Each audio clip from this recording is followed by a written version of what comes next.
नमस्कार। आज मैं आपको चक्र और फूलों का कनेक्शन बताने जा रही हूँ। आप सोचोगे ये जान के हमें क्या फ़ायदा है? अरे आप जानिए तो सही क्या फ़ायदा है, वो आप देखेंगे ना तो हर रोज़ ये सब चीज़ें करने लगेंगे। हमारे ऋषि मुनि बहुत बड़े साइंटिस्ट थे, उनको पता था कौन सी चीज़ कैसे चक्रों पे, कौन से चक्र पे किस तरह से इफ़ेक्ट करती है और वो चक्र जागृत होने से हमें क्या बेनिफिट होते हैं।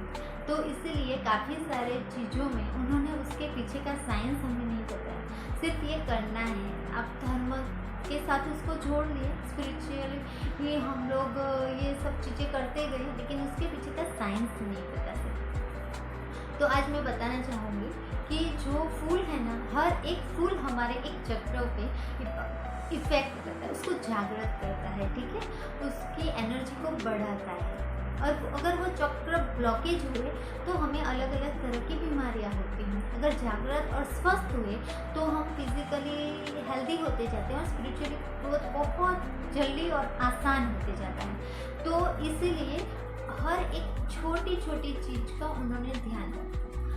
तो हम भगवान के मंदिर में जाते हैं तो फूल लेके जाइए, ऐसा होता है। फूल हम कौन सा अभी ज़्यादातर लेके जाते हैं, जैसे इसीलिए मैंने ये दो फूल आज के वीडियो में सिलेक्ट किए। ये दो फूल हम ज़्यादा यूज़ करते हैं। दूसरे भी फूल हैं चक्र पे, दूसरे चक्रों पे इफेक्ट करते हैं, लेकिन आज की वीडियो में ये दो फूल और दो चक्र उससे क्या रिलेट है, उसके क्या इफेक्ट है वो मैं बताऊंगी। जो गेंदे का फूल होता है, जिसको मैरीगोल्ड बोलते हैं और गुजराती में उसको गलगोटा का फूल बोलते हैं, वो हमारे स्वादिष्ठान चक्र पे इफेक्ट करता है। स्वादिष्ठान चक्र जागृत हो तो क्या होता है, बहुत रचनात्मकता बढ़ती है, हमारी आत्मा की जागृति बढ़ती है और ध्यान और योग में स्पिरिचुअली ग्रोथ हमारा बहुत जल्दी से हो जाता है।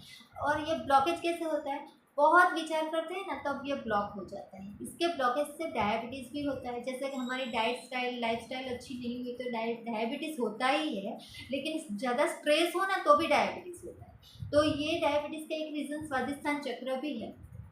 तो ये जो फूल है ना, स्वादिष्ठान चक्र को ओपन रखता है, हमारे विचारों पे कंट्रोल आता है, आत्मा की जागृति बढ़ती है और मेंटली हमें बहुत रिलैक्स फील होता है।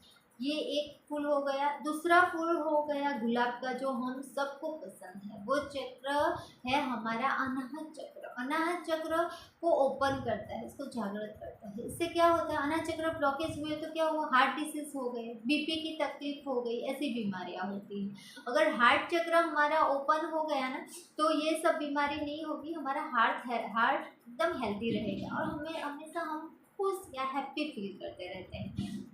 इससे अनाहत चक्र हमारी इम्यूनिटी के साथ जुड़ा हुआ है, क्योंकि इससे क्या होता है, इम्यूनिटी हमारी जितनी अच्छी होगी उतना ही हमारा हेल्थ अच्छा होगा, इन्फेक्शस डिसीज हमें नहीं होगी। जैसे हम बाहर मार्केट में भी चले जाइए, स्कूल में बच्चों को भेजते हैं ना, तो एक बच्चे को वायरल हो गया ना तो क्लास में दूसरे जिसकी इम्यूनिटी कम होगी उसको सबसे पहले वायरल होगा, ठीक है।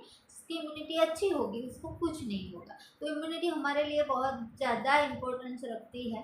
तो अनाहत चक्र हमारी इम्यूनिटी के साथ जुड़ा हुआ है। जितना अनाहत चक्र हमारा ओपन होगा, ऐसे डिसीज, इन्फेक्शन डिसीज हमें हो ही नहीं सकते, ठीक है। तो एक ये तरह से इफेक्ट करता है। दूसरा इस तरह से इफेक्ट करता है, पहले के ज़माने में फूलों की रंगोली बनाते थे या फूल को दरवाजे पे रखते थे। जिस तरह से हमारे शरीर के चक्र होते हैं, वैसे ही जिस भूमि पे रहते हैं ना उसके भी चक्र होते हैं। अगर हमारा जिसके नाम पे घर हुआ उसका अनाहत चक्र ब्लॉक हुआ ना तो वो घर की, वो भूमि का अनाहत चक्र भी ब्लॉक हो जाता है। भूमि, क्योंकि जो लोग रहते हैं उनके चक्रों के अनुसार उनके विचारों की स्थिति रहती है। वो विचार वो वायुमंडल में जाके, वो जगह पे जाके वही इफेक्ट आता है, ठीक है। तो अगर हम भूमि पे सुबह उठने के तुरंत बाद भगवान को ये फूल चढ़ाते हैं, तो अर्पण करते हैं, तो अर्पण करने से भी हमारा जो हमारे पास हमें देने की जो भावना जागृत होती है, इससे हमारे मणिपुर चक्र अच्छा होता है, जागृत होता है। ये श्रद्धा का भाव बढ़ता है तो हमारे अनाहत चक्र, विश्वास बढ़ता है तो अनाहत चक्र, हमारा चित्त उस पर जाता है तो डिवाइन एनर्जी बढ़ती है।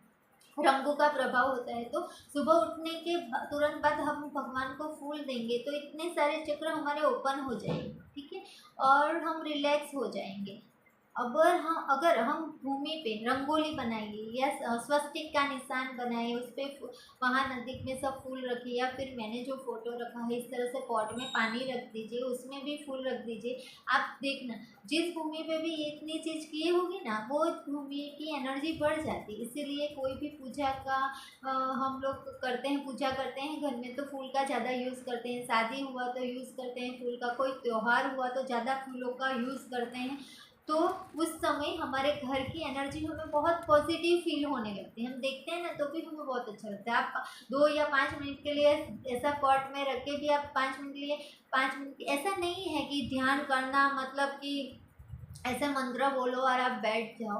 आप कंटिन्यूस ऐसे उनको देखिए, फूल को देखिए, वो भी एक तरह का ध्यान ही है, उसका भी पॉजिटिव इफेक्ट हमारे मन पे पड़ता है। पहले के ज़माने में जो लेडीज़ थी वो बालों में फूल लगाती थी, क्या होता था उसकी जो सुगंध अरोमा होती है ना, वो भी मन को खुश रखती थी, प्रसन्न रखती थी। और उसका चक्र भी, उनके चक्रों पे भी इफेक्ट अच्छा रहता था, उनका भी रहता था, जो उनको देखते थे उनका भी अच्छे होते जाता था। तो ये एक साइंस है फूलों का और चक्र का। आप वीडियो देखने के बाद आपके घर पे कोई भी कोना हो, कोई भी ऐसी जगह हो, उसको क्लीन करके आप पॉट में ऐसे फूल रखने का ट्राई कीजिएगा। आप देखिएगा आपकी भूमि की एनर्जी भी डे बाई डे बढ़ेगी और आपको भी बहुत अच्छा फील होगा। Thank you.